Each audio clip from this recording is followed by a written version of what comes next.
Today we're going to be exploring a really cool piece of gear that has been kindly gifted to us by iFootage, a brand that we already know, love and trust. So today we're going to be talking about this Round Base Monopod A400, which is essentially a new unique way to replace your traditional tripod and lighting stands. Now I'll be completely honest, I have never even considered a monopod before this. However, now that I see it here and I've used it myself, I could see how this could be a very unique and very versatile piece of gear to add to my collection, replacing my light stands and my traditional tripods. Now don't get me wrong, there is a time and place for tripods, but after many years of using a traditional tripod, packing up and down the legs and also tripping on them, this is going to be a very good alternative for me. Let's explore the pros and cons of this piece of gear, if I'd actually recommend it and how to actually use it. Now, one of the main things and probably the most important feature of this product is its versatility. So it features an auto-adjusting combo screw, which essentially means it's compatible with cameras, LED panels, spotlights, ball heads, fluid heads, microphones, projectors, and so much more. Today we're going to be using it primarily for lights and in replacement of a tripod, as product photography is what we do most, but it is easy to see how this could be used across different gear setups. Another standout feature is the round weighted base. It takes up significantly less floor space than a traditional tripod, which is a big advantage in smaller studios or bigger sets, or if you're a little bit clumsy like me. Yes, I have tripped over my tripods more than I'd like to admit. So the main feature I would use it for is to replace my tripod, but the one thing that you do need to know is that you will need a tripod head. So if you have an old tripod lying around, most of these have detachable heads, or alternatively you'll have to buy a separate one, which you can buy at iFootage or Amazon or other camera stores. So first things first, I'm going to take off the attachment piece that it comes with.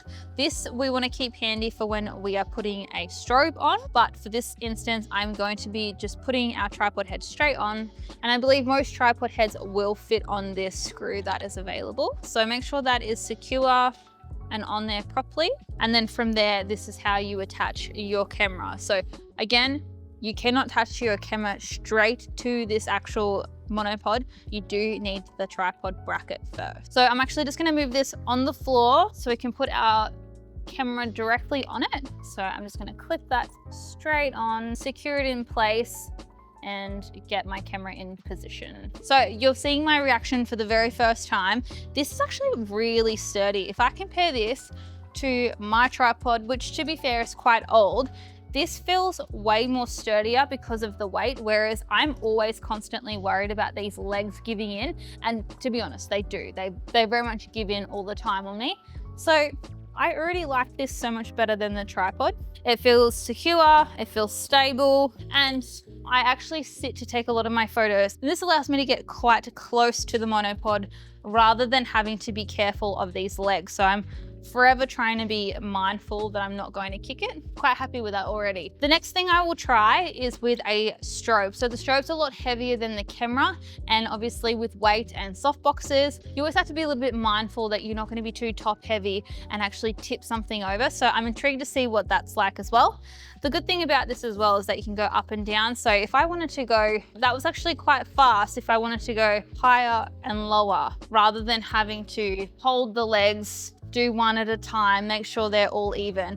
That was actually really fast, so already impressed with that too. Okay, let's take that tripod head off and replace it with a strobe. It's always funny when you try a new piece of gear because you get so used to things, you become a little bit skeptical when something is claiming to be better or replace something you're so used to.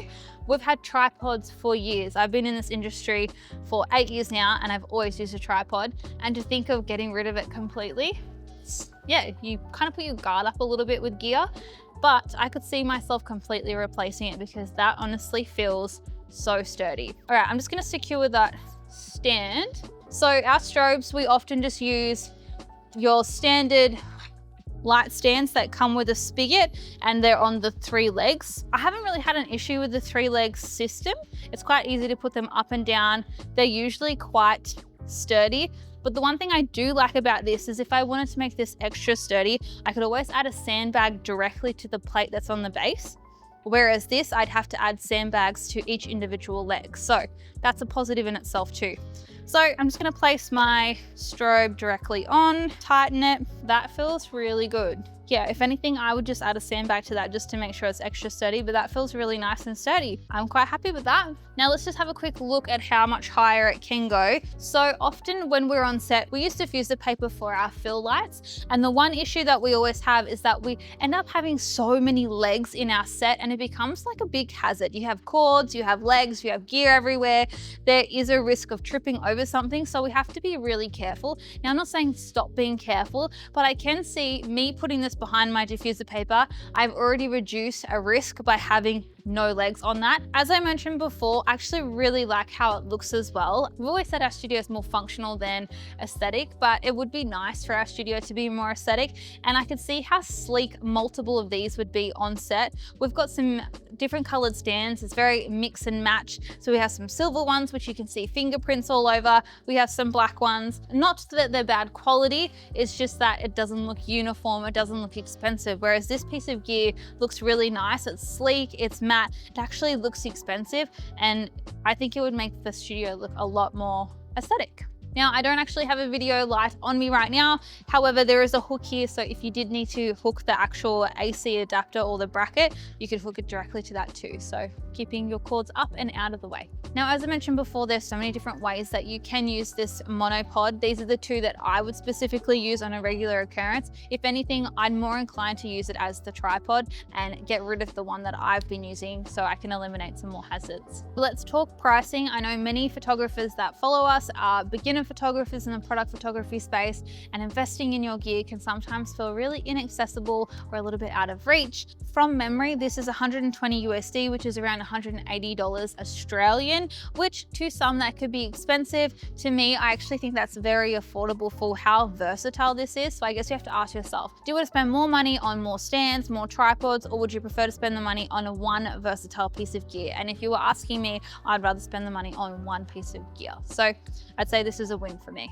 If you found this helpful, feel free to comment below with what piece of gear you're currently thinking about investing in and what you'd like me to give honest feedback on next.